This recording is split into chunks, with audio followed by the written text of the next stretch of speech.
para entender más este tipo de comportamientos de una sociedad que pues ya no cree en las autoridades. Saludo a Doria Vélez, ella es directora de investigación del Observatorio Nacional Ciudadano. Doria, bienvenida. Hola, buenas tardes y gracias por la invitación. Muchas gracias. Bueno, pues, ¿cómo entender esto? Hay distintos sectores que dicen, o han argumentado después de conocer estos hechos, que se lo tenían merecido, que como la autoridad no responde, por eso es que la gente toma la justicia por sus propias manos. Hay otros sectores que dicen que independientemente de que hayan sido secuestradores, no tenían por qué haber terminado así, sino ante un juicio, pues como dicta la ley. ¿Qué dicen ustedes? Exacto. Bueno, primero que nada, este tipo de fenómenos, que no es la primera vez que sucede en México, este tipo de linchamientos, bueno, debemos entenderlo dentro de ese fenómeno que es hacer justicia por propia mano. ¿Esto qué significa? Bueno, tanto en el ámbito urbano como en el rural, nosotros podemos observar distintos ejemplos de este tipo de ejercer justicia, ¿no? Puede haber desde rencillas entre vecinos, si alguien estaciona el vehículo en un lugar, por ejemplo, asignado únicamente a personas discapacitadas, bueno, hay casos en los cuales ha afectado la unidad. Entonces, ¿esto de qué nos está hablando? Bueno, finalmente de que la sociedad está cansada, ¿no?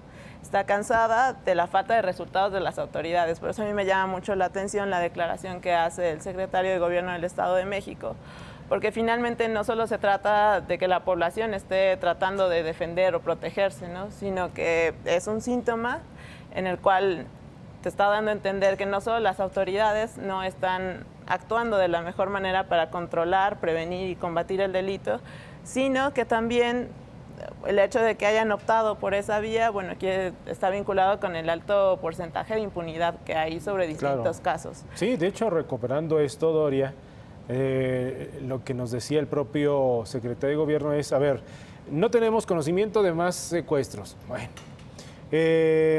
nosotros vamos a actuar conforme al tema, es decir, algo ocurre en estas comunidades en donde pues toman la justicia por sus propias manos. Y sobre todo tratándose del caso de secuestro, tenemos nosotros que recordar que en ese caso en específico, bueno, el secuestro se trata de un delito con una alta cifra negra. Así es. De alrededor de 96, 97%, lo cual implica que evidentemente hay muchos casos que no llegan a ser de conocimiento de la autoridad. Correcto. Pero aunado a ello hay todo un problema de registro en torno a este delito. Hay casos, y eso lo vimos de acuerdo con uno de los estudios que realizamos en el observatorio, en los cuales casos como secuestros express u otro tipo de casos que están fuera de la categoría de secuestro extorsivo, pues difícilmente son reconocidos como secuestros por las autoridades de procuración de justicia. Ahora, si bien da cuenta de que la sociedad se encuentra cansada y finalmente esto actúan de esta manera como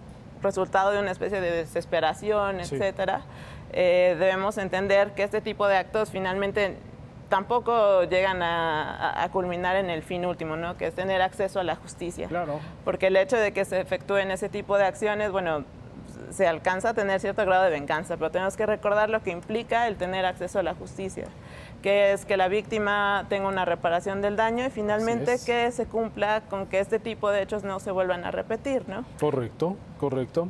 Y ya por último, de lo que también platicamos, y lo comparto, Doria, con el secretario de Gobierno, Mansur, nos decía que la Procuraduría estaría investigando para encontrar a los responsables de darle la golpiza a estos dos supuestos secuestradores. ¿Cuándo los van a encontrar? No lo sabemos. Porque, como ha ocurrido, ¿quién fue? Exacto. Fue en Tobejuna. Exactamente. ¿No?